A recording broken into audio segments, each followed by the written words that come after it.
Good morning po sa inyong lahat. Eto nga tanong ko rito. Kaninong project po ito ha? Ang halaga niya ay 2.5 billion pesos na proyekto. Ang haba ng proyektong ito ay nako po, 8.7 kilometers. Ito yung tinagurian na longest boulevard. Uy, tabing dagat ha. Ayan oh. Okay. Ito oh, tingnan nyo. Ito po yung disenyo dapat ha. Standard na design ng DPWH. So meron dapat na ganito. Ito po ang mga geotextile tube. Ito ang geotextile, yung parang banig. Yan yun. Breathable fabric yan. Itong geotextile tube, ang laman po nito ay buhangin. Ang laman yan sa loob. Naka-enclosed siya ron sa mahabang tubo ng geotextile fabric. Yan. Ibig sabihin na breathable, tagus-tagusan lang ang tubig. Pero matibay ho yan kahit sa tubig alat, tubig tabang, matibay yan at di basta-bastang nasisira, pupunit. Kahit na may matinding pressure na dadaganan.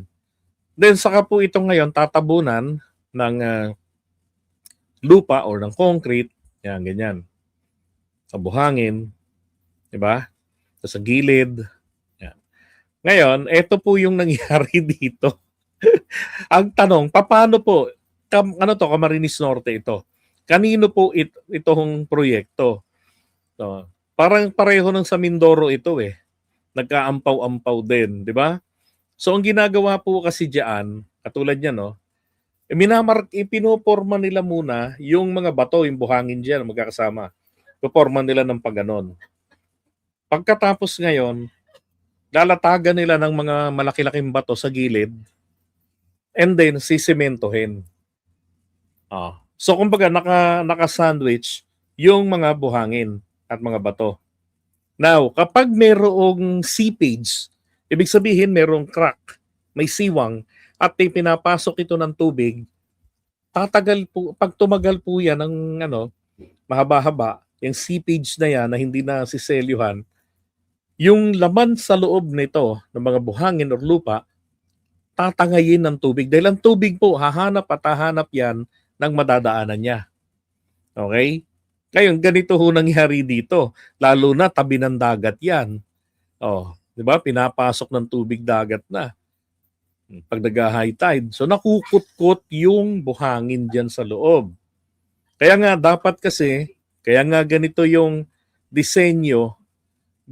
Diba? Maalala ninyo ang Dolomite Beach? Kaya hindi po ito nawa-wipe out. Kahit na maraming nagdadasal dyan noon pa man, noong 2019, 2020 pa lang, na sinisimulan yan, lalo nung natapos.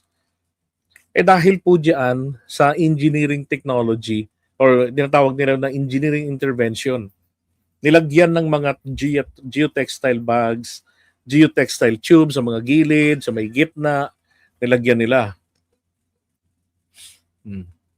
Para hindi ito, hindi, kumbaga, nila, pundasyon niya dyan. Hindi talaga mawa-wipe out. Matanggal man ito, yan, wala namang ganyan yung Dolomite eh. Hindi talagang buhangin lang pag ganun yun. Pero sa mga flood control, matanggal man ito, hindi ito magigiba, hindi yan masisira. Ito lang. Dahil merong protection nito. 'Di ba? Kaso ang ginawa nila, wala talaga, ampaw. Now, hutragis na yan, tinutukuran nila ng bakal para hindi tuluyang bumagsak. Ano to? Pupunuan nila uli ito ng mga bato. Oh my God. Ayan oh. Paano kaya kung nagaganyan sila, biglang dumagan sa kanila yan? Pero in fairness matibay yung concrete na to. Ba hindi pa gumuguho? Now, kung tanong ko sa inyo kung kaninong proyekto to, base sa post na to, sabi, Cory Aquino Boulevard, yun po yung pangalan. Okay? As the longest boulevard in the Philippines, the Philippine government spent 2 billion for this project. The project was developed in stages under the Tourism Road Infrastructure Program of the DPWH and Department of Tourism. The total cost of the project was approximately 2 billion. As of May 2015, So yung proyekto raw po was reported to be 58%. So hindi pa po natatapos. Lapas kalahati pa lang. Okay, yun natapos. Now, with the remaining sections awaiting future funding, sabi dyan, the full 8.7 kilometer stretch connecting the towns of Mercedes, Daet, at saka Daet and Talisay, Talisay and Vinsons, Camarines Norte, was eventually completed and opened in 2019. So ngayon, kanino pong proyekto yung hanggang 58% kay Pinoy? Yun pong 42% kanino po? Okay? Kay BBM. Okay? Kay BBM ano? Sagot. Baka gusto niyo sumagot.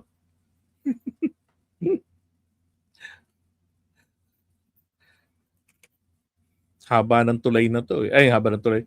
Ang haba ng ano na to ng boulevard na to. Oh, kanino 'yan? Yung yung 42%, kanino 'yon? Oh, 2019 po natapos. Okay? So alam niyo na kung kanino 'yan. Ang tanong, pasok pa ba ito ron sa sa warranty na 5 years? Nako, hindi na ho, 6 years na. So sino ngayon ang gagastos dito? National government. Ang inang 'yan. 'Di ba? Wala na, hindi na mahahabol ang gobyerno ang contractor nito. So gobyerno na ngayon ang magpapagawa niyan. Ayos ang buto-buto. Sabi ni Miles Tan, kay Digong daw. 'Di ba? Kay Pinoy at saka kay Digong. Yan. Yung 42% sa kanya. Yun oh. Nahugas, nagkaroon ng kuweba eh.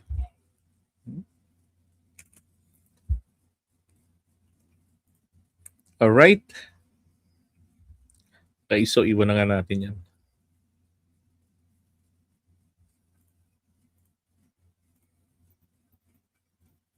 Teka.